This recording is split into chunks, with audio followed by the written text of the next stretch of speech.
it's Michelle from Gardening with the Landscape Connection. We are back in my kitchen today because we are going to make some bird suet. It is 6 days till Christmas, and bird suet is a great DIY craft to do with kids while they're home from Christmas break, or if you have someone in your life who is a bird enthusiast, this is a great gift because you can run out, get a little suet feeder. They have all kinds of really neat ones out there. Make some suet and gift it up. So we're also going to be making a bird feeder with a 10-inch wreath ring, and you remember these? A slinky. So make sure you stay tuned for that. The first recipe we're going to make today is a bark butter. Now, bark butter is one that you just slather right out on the limbs. And I'll tell you, I like doing this because it's gone in probably 24 to 48 hours, and then you can do it again. Squirrels will eat this along with the birds, but you'll get kind of all kinds of things going on out there. Now, I like to use it because if you are trying to attract some of the bigger birds like the cardinals or woodpeckers, when you use a suet holder like this, if it doesn't have a piece of wood coming down for them to rest their tail on, it's really hard for them to balance and eat the suet. So this is a great way to attract them without having to go buy another suet holder that has the tail rest on it. So if you don't have one of those, this might be the trick for you. Also, this one can be spread all the time, and I can make it up really super quick because pretty much everything that I'm going to put in it, you probably have already at your house. So I will put all of the recipes below for everything that we're going to make, but I've kind of got it all pre-measured out. Now, the base that I'm going to use on everything that I make is going to be peanut butter and lard. Now, I am using lard, and this is kind of how I bought it. I got this at Walmart. This will make 2 1-cup measuring cups for me because most of my bases, it's got a cup of lard and a cup of peanut butter. So I bought 2 of these so I can make 4 different recipes. What I'm going to do is I'm going to microwave this in a microwave-safe glass measuring cup or a dish or a container, whatever it is you want to use. I'm going to heat it up for 1.5 minutes, stir it up, and then usually it takes another 30 seconds to finish melting the lard. And then I'm going to stir that up, and that's going to be the base that I'm going to mix everything into. All right, so let's make some bark butter. So I like to use the ice cream tubs because they're easy to mix in. I can put a lid in it and just throw it in the fridge. So when it's done, then I can just clean it out and make some more. So it's nice and easy, so I like to use these. So I'm going to put all the dry ingredients in first. And again, I will put the recipe down below. So I am going to use a cup of cornmeal. I have a cup of instant oats, or you can use rolled oats, whatever oats you want. I have half a cup of flour. I have a cup of raisins. And then I have a half a cup of bird seed. Now, it's any kind of bird seed that you want. I'm just using mine as a seed and nut mixture. So I'm putting that in there, and I'm just going to mix that up. So I like to use either a rubber spatula or a wooden spoon. Actually, sometimes I'll just stick my hands in there and do it too. So this one here, I got all those dry ingredients mixed up. And as you can see, all nice and mixed up. I am going to add 3/4 cup of water into this because I don't want this to be so thick that I can't spread it. Thus, I need the water. And then I'm going to take my mixture of peanut butter and lard, and I'm going to pour that in there as well. And then I'm going to mix the whole thing up. And this is going to be runny, okay? Because remember, I just heated up everything, so it makes it easier to stir. Make sure you grab all those bottom ingredients and pull them up to the top. Make sure you mix it really well, and see, it's going to be soupy. See how soupy that is? But as this starts to get cold again, it'll thicken up, and it'll be like a thick frosting that you can spread on the limbs. All right, so that's the consistency you're going for. It makes me think of like goopy oatmeal with birdseed in it. All right, this next recipe that I'm gonna make is for like the smaller birds, and I'm gonna actually make it to fit into one of the suet feeders. So I use a cake pan, and whether you have wax paper or parchment paper, I do line my cake pan with that, and then I'm going to press the suet into the cake pan, freeze it, and then I'll cut it into squares. Now, this is a no melt recipe, so even if you're in a warm area, you can make this, freeze it, and put it out. It'll stay together for you. And again, I'm going to use the base of the 1 cup of peanut butter and the 1 cup of lard, and I've already melted this down. And then I'm going to add my other ingredients, and then I'm just going to dive right in there with my hands and mix it up. So I'm also going to be adding 2.5 cups of oatmeal. I have 2.5 cups of cornmeal.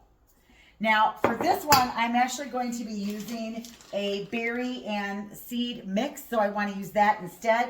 And I'm going to start with 2 cups. Now, if I feel like I need to add more, I will, to make sure that I can get this into the pan and it's going to go back together. I'm looking for the consistency of like a Rice Krispie treat. So I'm going to dive right in here and I'm going to mix it up.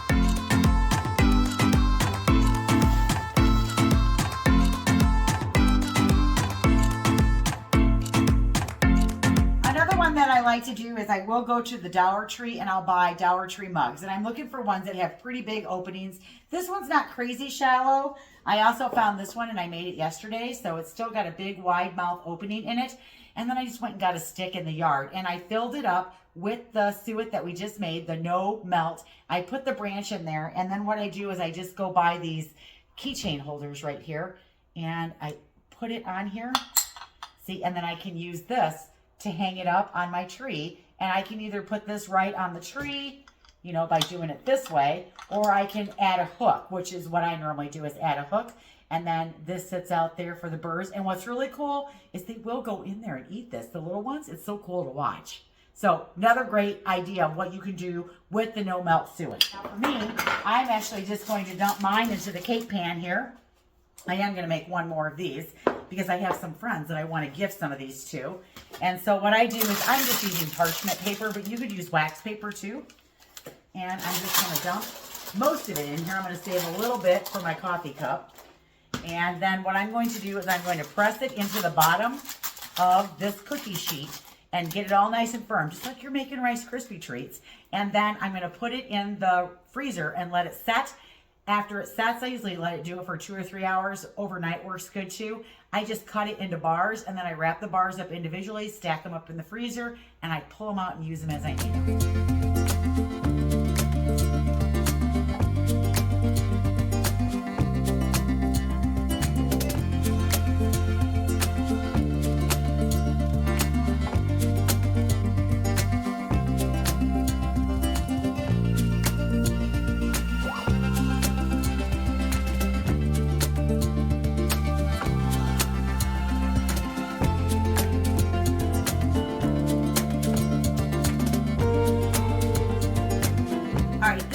That we're going to make is going to be a wreath. So we have to make it so that it can stand on its own and it's not going to crumble or fall apart. And so I'm going to make it in a bundt pan. Now, as you can see, I made one yesterday in a bundt pan. So this was my test to see if it would work, and we're going to find out. But what I want to do before I take it out of here is I want to go ahead and get my mix done for the one that we're going to put in its place. So this one is going to get 4 cups of cornmeal, which I've already added in there. It's going to get a half a cup of flour, and then I'm going to use a mix of birdseed. I'm going to use the nut and berry mix, which I'm going to use 2 cups, and you want a total of 4 cups of your birdseed. And then I'm going to use just the other birdseed I have. It's got like sunflower seeds in it, sunflower shells, little baby seeds. So I'm going to use a mix of this as well. So I've kind of got big and little pieces in here. All right, there's 4 cups of that. And again, it's going to get my lard and peanut butter mix, 2 cups, 1 cup of lard, 1 cup of peanut butter. And I'm going to pour that right in here. And the one big thing that I'm going to add that's different, and because of what we're doing with each one of these things, the recipe is a little bit different on each one. This one, I'm actually going to take a half a cup of warm water, and I'm going to take a packet of the Knox gelatin mix, which I've got right here. I'm going to open it up, put it in the water, and I'm going to stir it up and dissolve it. And that can take, I don't know, 30 seconds, because you want to make sure it's nice and dissolved. And then I'm going to add that. If I can get my package open, you're going to add that to this, because this is one that you want it to kind of freestand, okay? Because we're making a wreath out of it. Okay, so I think that's dissolved. We're going to add this in as well. And then I'm going to mix it all up. Now this one, when I'm done mixing it, I should be able to make a ball in my hand with the mixture. When you're done mixing this one, it makes me think of peanut butter cookie or chocolate chip cookie dough. See how I can form a little ball with it? And that's what you're going for when you're making this mixture. Drum roll. All right. I am going to dump it upside down onto a plate. All right, here we go. God, I hope this worked. Ta-da! Oh, that's awesome. It all came out too. It looks like a pretty bundt cake. And we put a bunch of fruit on the bottom. So isn't that cool? Hold on, I'll bring it closer. Oh, I think that is so cool looking. Okay, but the real moment of truth isn't necessarily dumping it out. It's going to be, will it hang and not fall apart? So what I've got here is another ribbon, okay? And this is the same ribbon that I used to hang my wreaths up. And so what I'm going to do is I'm going to slide this ribbon underneath here. And I expect I'll have some crumbling. I think the other thing I need to do though is I do need to take it and put it back in the freezer and let it refreeze and then hang it outside when the temperatures are below 30, which they are today. It's pretty cold. But okay, let's find out, you guys. Is it going to stand up? Are you ready? Okay, here we go. Oh, it worked. That's so awesome. I can't wait to hang it on a tree. I'm making the second one because I'm going to gift it. So this will be awesome. And look, that's all the crumbs that were there. So it's holding up pretty good. Wind's moving it around. It's pretty heavy. All right, pretty awesome. Let's make another one. All right, first thing I'm going to do is I'm going to take my butt pan. I wiped it out and I'm going to spray it with hand spray. I'm going to make sure I get a good coating on there because that's what's going to help release it just like a cake.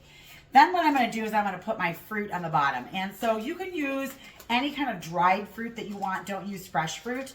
But you can use like whole cranberries if you've got those. You can also go out to your crab trees. And if you have persistent crabs, pick those off of there and you could line those in there. So what I'm going to do is I'm going to put the fruit down in the little grooves along the bottom. And so I'm going to do some cranberries, raisins. And then I actually have, I don't know what I do with them. I have some dried apples that I picked earlier in the year and then I dehydrated them. We're going to put some of those in here as well. So let's go ahead and do that first. Okay, you can see in the little indents, I put cranberries in one and raisins in the other. And then what I'm going to do is I'm going to take the apples and I'm going to put them on top of the raisins. Here's my dehydrated apples. And I am going to make the pieces smaller, so I'm going to break those up.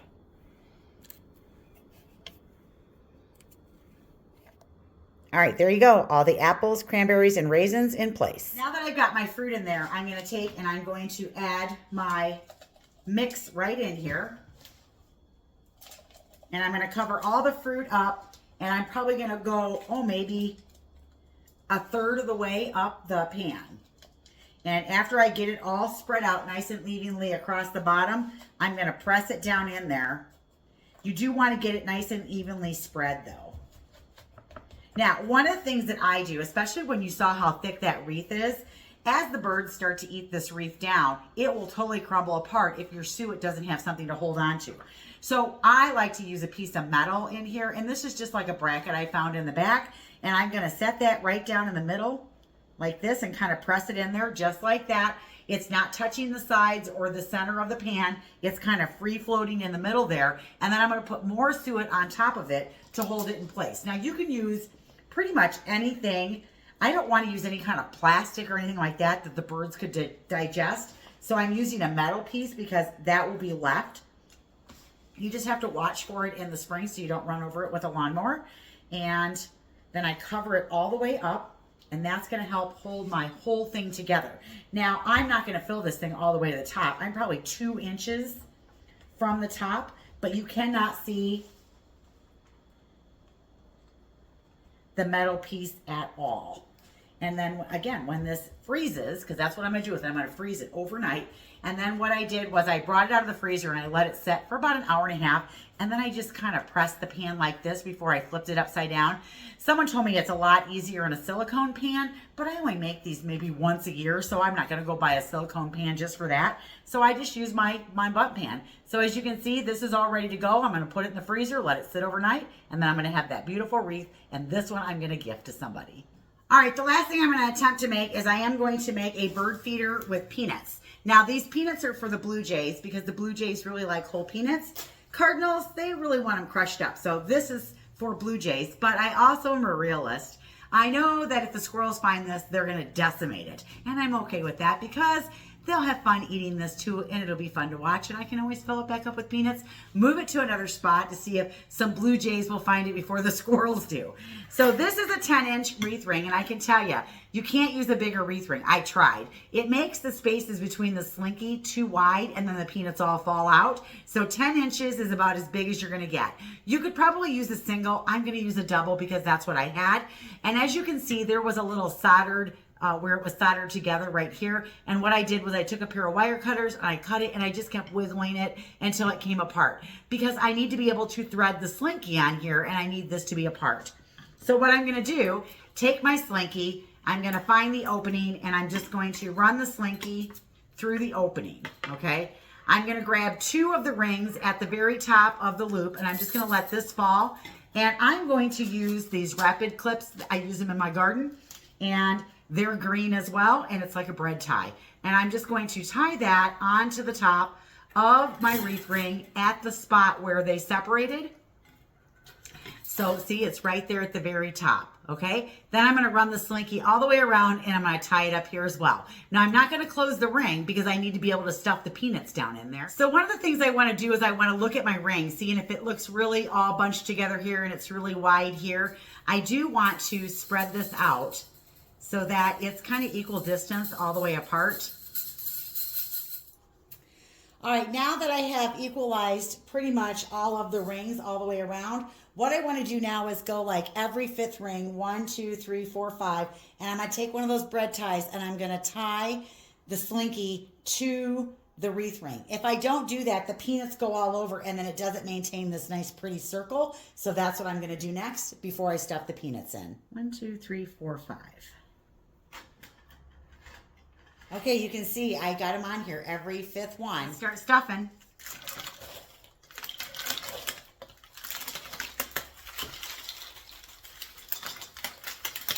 Now, one of the things I will do when I get to the very end is I will start to fill it laying down, because I find it's easier to fill it in if it's laying down.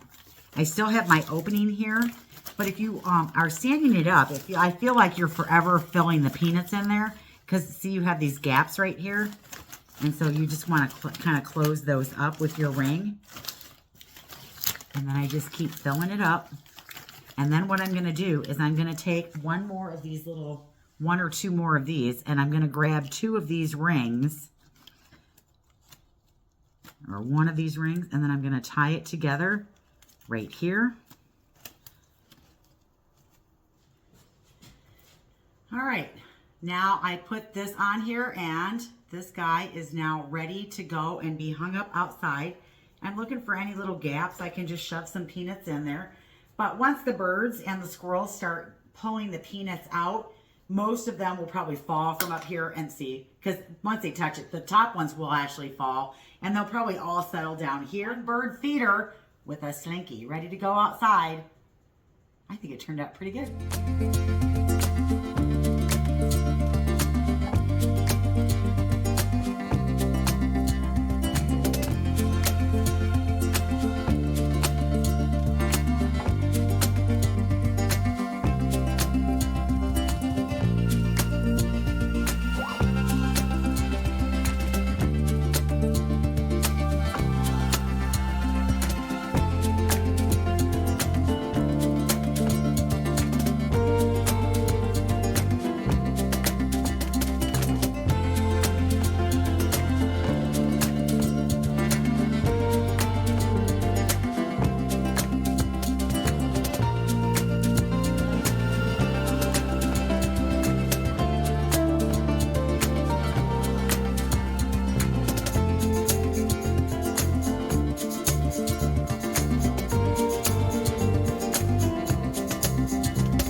Okay, you guys, there you go. How to make suet and where to put it out in your yard. My birds are going to be so happy, and I'm going to have birds all over the place that I can watch all winter long. I've got plenty of refills to bring out and some great gifts to give out. So I'm Michelle. Thanks for watching. I hope you enjoyed this video. We'll see you in the next one, guys. Bye.